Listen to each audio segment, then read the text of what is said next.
কি বলতে চাইছো নাকি তুমি? হ্যাঁ, কি বলতে চাইছো যে আমি এখানে এসে তোমাদের ক্ষতি করেছি? রাগ করো না জুন, তুমি রাগ করো না। দেখছি কি করা যায়।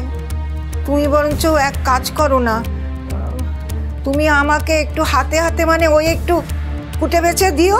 আচ্ছা মাসি, তোমাকে আমি কতবার বলবো যে আমি তরকারি কুটতে পারি না? আমার বাড়িতে একটা তরকারি কোটার আলাদা লোক ছিল, জাস্ট খুন্তি নাড়তাম। হ্যাঁ, এবার যদি তুমি রান্নাঘরে গিয়ে আমার কাছে ওই সমস্ত হেল্প চাও, আমি তো করতে পারবো না।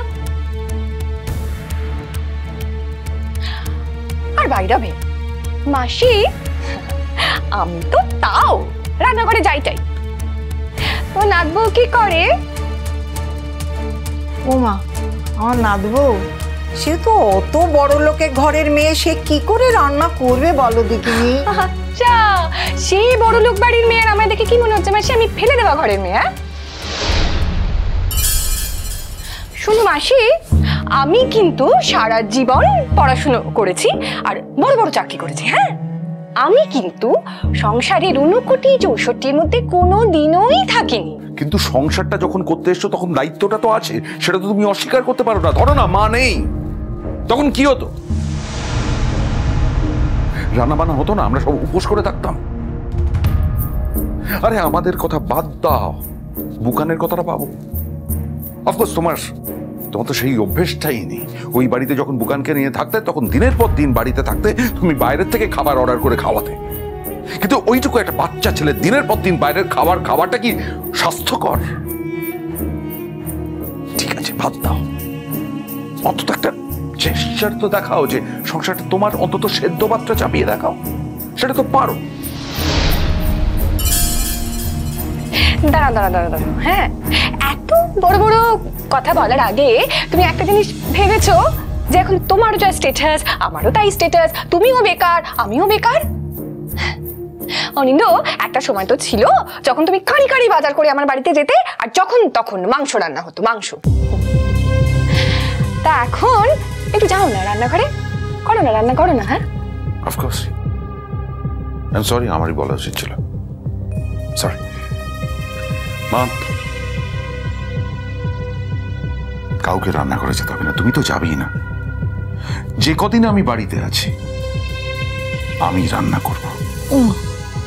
তুই করবি কি রে? তুই বেটা ছেলে আমার। বাহ, এত আহাহুহুর কিছু হয়নি মাসি। অনিন্দ, তুমি যদি রান্না করো আমি তোমাকে একটু হেল্প করে দেবো না, কিন্তু ছেলে মেয়ে কিন্তু এখন সমান। তুমি ছেলে বলে তুমি পায়ের উপর পা তুলে বসে থাকবে, আর আমি মেয়ে বলে আমি রান্না করব, এটা কিন্তু আমি অ্যালাউ করবো না। নো থ্যাংক ইউ জুন, তোমার হেল্প লাগবে না, আমি একাই পারবো। মা, সে কি কথা বাবা? তুই বেটা ছেলে হয়ে রান্নাঘরে তোকে রান্না করবি?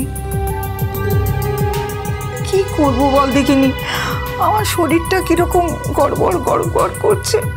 যাকে তুই চল তো বাবা রান্নাঘরে, আমি তোকে হাতে হাতে একটু গুছিয়ে দিই।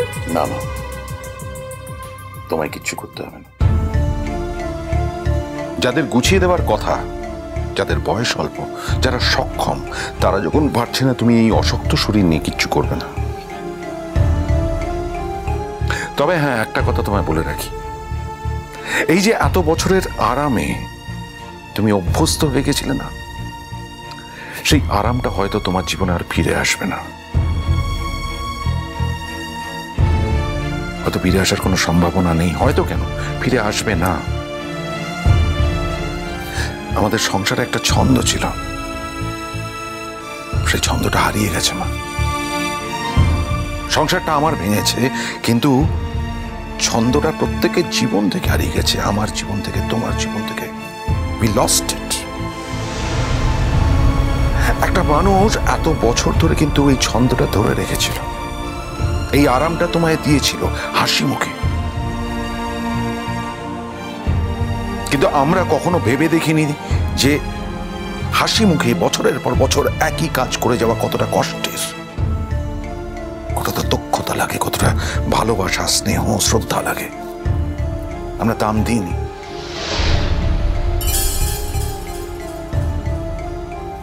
নিজেকে পাল্টাও। সময় থাকতে তার দাম নেই।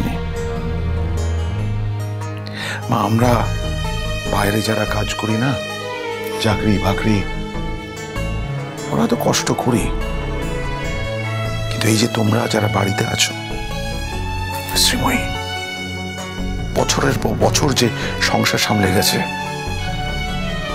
এই দায়িত্বটাও কিন্তু অনেক অনেক বড়, অনেক কষ্টের। আমরা তার দাম দিই না।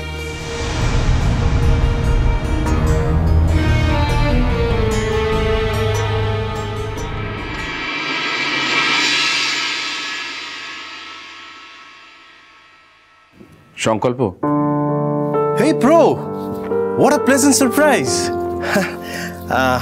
আমি দেখো স্টার্ট করে দিয়েছি গোছগাছ। আমার যা ভুলো মন না, এটা ফেলে যায় কি ওটা ফেলে যায়, তাই বাবা আমি কোনো রিস্ক নিইনি। আগে থেকে আমি look at Arna, look at her. Court থেকে বলে দিয়েছি যে দুজনকে কমপ্লিটলি সেপারেট থাকতে হবে 6 মাস। দেখো কে কার কথা শুনে আমার জিনিসপত্র নিয়ে এখন গোছগাছ করতে শুরু করে দিয়েছি। কি বলবো বল? হ্যাঁ ঠিকই। সংকল্প, আমি তোমার একটা কথা বলতে এখানে এসেছিলাম। বলো না। মানে আমি তোমার সাথে অনেক মিসবিহেভ করেছি, কিন্তু বিশ্বাস করো তুমি বারবার আমাকে তোমার ক্লাসটা চিনিয়ে দিয়েছো। ব্রো, হঠাৎ কি হলো বলো তো? তুমি এরকম ভুলভাল কেন বকছো?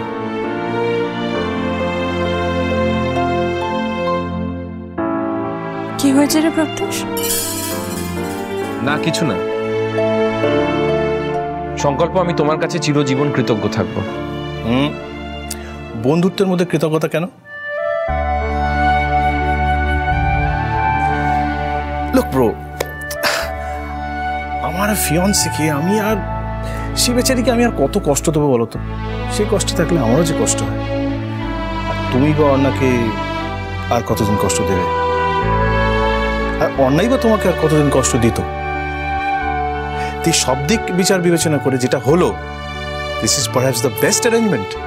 এর চেয়ে ভালো আর কিছু হতে পারে না। আমি চলে যেতে পারছি আমার মিলিয়ার কাছে, আর তুমিও থাকতে পারবে তোমার অন্যার সঙ্গে। দেখো, অর্ণাকে বিয়ে করেছিলাম বলে আমার একটা গিল্ট ফিলিং আছে, কিন্তু আমি স্বীকার করছি আমি ভুল করেছিলাম। মানুষ মাত্রই তো ভুল করে বলে। সংকল্প, আমি কিন্তু তোমার কাছে এই কথাগুলো শুনবো বলে আসিনি। হঠাৎ কি হলো তোমার? না না, কিছুই হয়নি। দেখো, আমি তোমার সাথে অনেক মিসবিহেভ করেছি, তা সত্ত্বেও তুমি আমার গান শুনতে এসেছিলে। আর শুধু তো গান শুনতে আসোনি, আমার গান তোমার ভালো লাগায় তুমি আমার নামটা রেকমেন্ড করেছিলে ওখানকার সম্মেলনের জন্য। আমি জানি আগের বার যখন তুমি এসেছিলে তখন তুমি পিসে মশাইকেও আমার কথা বলেছিলে শো করানোর জন্য। সত্যি বলছি, আমি তখন অতটা গুরুত্ব দিইনি, কিন্তু রোহিত আঙ্কেল যখন তোমার কথা বললো। ও, মিস্টার সেন তোমায় বলে দিয়েছেন? ভালো ভালো। কিন্তু ব্রো, আমি কিন্তু শুধু তোমার ট্যালেন্ট দেখে তোমার কথা বলিনি, নিজের স্বার্থ আছে। আসলে কি জানো তো, বাংলা থেকে অনেক দূরে থাকি তো, বাংলার কেউ দেশে গেলে আমার মনে হয় যেন আমি বাংলাকে ছুঁতে পারছি। আর এর আগেও কিন্তু আমি অনেকের কথা বলেছি, এমন নয় যে ফার্স্ট তোমার কথাই বললাম, আর এর পরেও আমি অনেকের কথা বলবো। তো তাতে কি হয়েছে? আর সেবার তুমি যদি যেতে, তাহলে না একটা কথা ছিল, তুমি যেতেই পারোনি। জানি আমি সেটা, কিন্তু বিষয়টা তোমাকে নিয়ে না, বিষয়টা আমার নিজেকে নিয়ে। মানে যখনই আমি তোমার সাথে কথা বলি আমার বারবার মনে পড়ে যায় যে আমি তোমার সাথে কতটা মিসবিহেভ করেছি। আর বিশ্বাস করো, লজ্জায় আমার মাথাটা হেঁট হয়ে যায়। তবে আজকে একটা কথা স্বীকার করতে কোনো দ্বিধা নেই, তোমার সাথে বন্ধুত্বটা আমার জীবনের অন্যতম বড় প্রাপ্তি। তাহলে শেষমেশ আমরা বন্ধু হলাম এতদিন পর।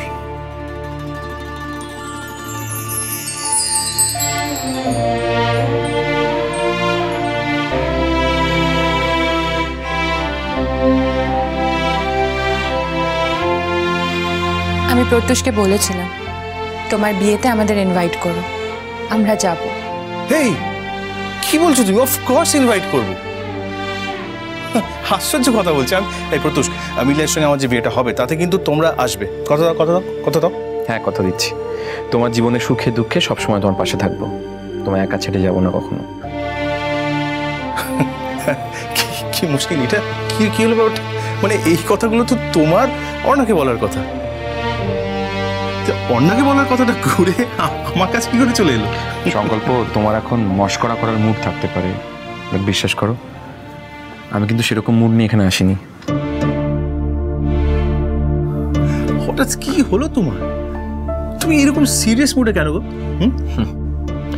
না, আসলে আমি আমার আচরণগুলোর সাথে তোমার আচরণগুলো মিলিয়ে দেখার চেষ্টা করছিলাম, আর দেখছিলাম আমাদের দুজনের ঠিক কতটা তফাৎ। তুমি অত্যন্ত ডিসেন্ট, সভ্য আর বিনয়ী একটা মানুষ। সভ্য নয় উপায় কি বলো? আমার নিজের যে একটা গেঁড়াকল আছে ওদের সে।